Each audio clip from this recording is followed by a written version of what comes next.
Hi, it's Hazel de Kloe here from Why Property Works. I'd like to thank you for joining me during the very first video blog that I'm putting together as part of a vlog series which I thought I'd put together to help you to build the best possible property business that you can.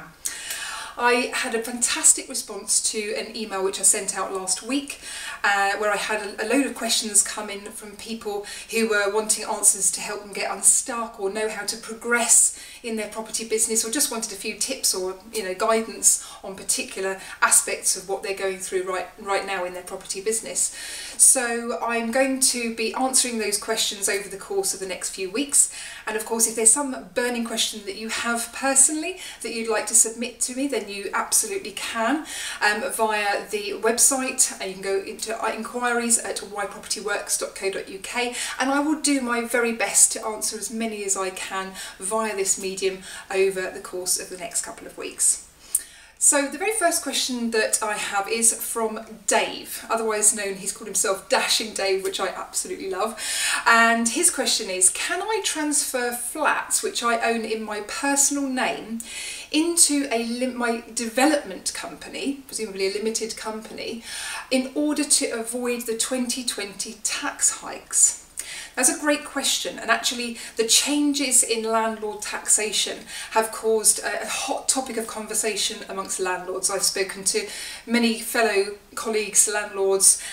clients, and just other people I meet during the course of my property business, and everybody's asking the same question: what should I do with my portfolio going forward? Now, if you're not familiar with the changes that are happening, I've included a couple of links below this video to bring you up to speed with what the changes are, so that I won't go into it in this particular video. So I'm just going to answer as best I can with regards to Dave's particular question. Now, I have to caveat my answer with the fact that I'm not a professional tax advisor or accountant, so you must go and seek your own independent professional advice. But I will give you a few ideas as to what sort of questions you should be asking, or what sort of things you need to be taking into consideration if you are thinking of transferring your properties from your own portfolio into a limited company.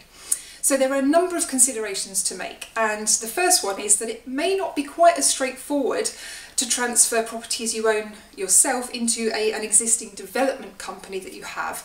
set up. It may be that your accountant will suggest to you to set up a separate limited company, and you'd have to speak to your accountant to find out whether they would be happy, or they think you'd be able to transfer buy-to-let properties which you're intending to hold into a predominantly development company, which is presumably buying and selling, like trading properties, or whether it's best to put it in a separate vehicle altogether. So that's one of the first considerations you need to make, and there are some other factors that you need to take into account, so it's not necessarily as straightforward as all of that.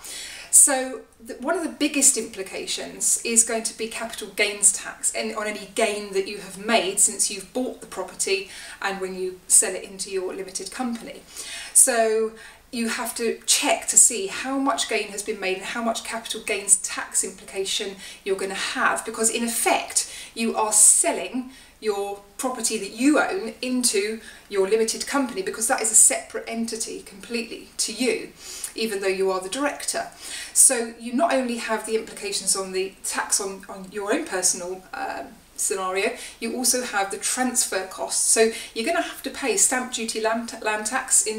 from the limited company to purchase that property. You're also going to have other transfer costs like legal fees, and you're going to have to be able to raise finance if you have finance on your property outside, within your own personal portfolio. You're going to have to raise the finance now within the limited company. So you need to check with your mortgage broker or your current mortgage company to see how and if you can either transfer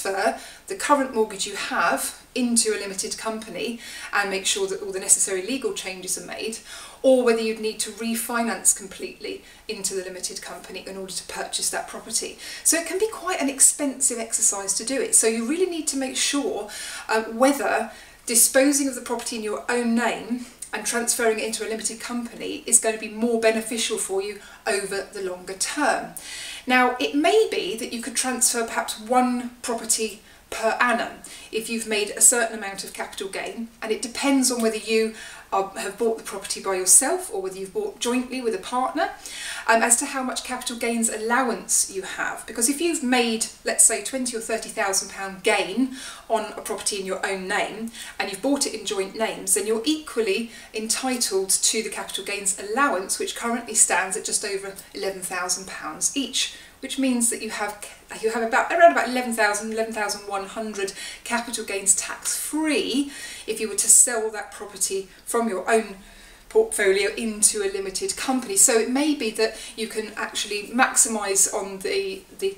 gain that you've made over there without having to pay tax. But of course, if you start going into £50,000, £70,000, £100,000 worth of profit that you're going to have to pay tax on, then you've got to ask yourself the question: is that really worth transferring into a limited company? And how long is it going to take you to get back the benefit from mitigating the tax in future years? So just some things to take into account there. Another factor is, of course, if you do decide to switch property from your own name into a limited company, is you're going to have to inform any tenants that are living there, because you are no longer going to be the landlord, your limited company is going to be the landlord. And the last point I want to make is, if you're transferring any properties which are worth over £500,000 or are likely to become worth over £500,000 in the next few years, you have something called the annual tax for envelope dwellings. And that is a particular taxation which relates to limited companies on properties worth over £500,000, and it's an additional tax that you have to pay. So it may be prudent to be putting properties into a limited company only if they're worth significantly less than that. But like I say, that's just my personal opinion, and it's down to you to seek the right advice for your particular situation. So all in all, for me, it seems like it could be quite an expensive exercise, and it very much depends on each particular property that you own as to whether it's relevant for you to put it into a limited company structure from now on. Bearing in mind also that it may well happen that the government does a U-turn on the tax changes. That might be a little bit of a hope and pray scenario, but there is legal action going through at the moment. So it's a question of keeping your ear to the ground and making a best call judgment on what the right decision is for you right now, based on the professional advice that you seek. But hopefully now you've got some good questions to go away and speak to your accountant about as to what is going to be best for you. So I hope that has helped you, Dave, and others who have been listening to this video, and I look forward to sharing more thoughts with you on answers and questions next week.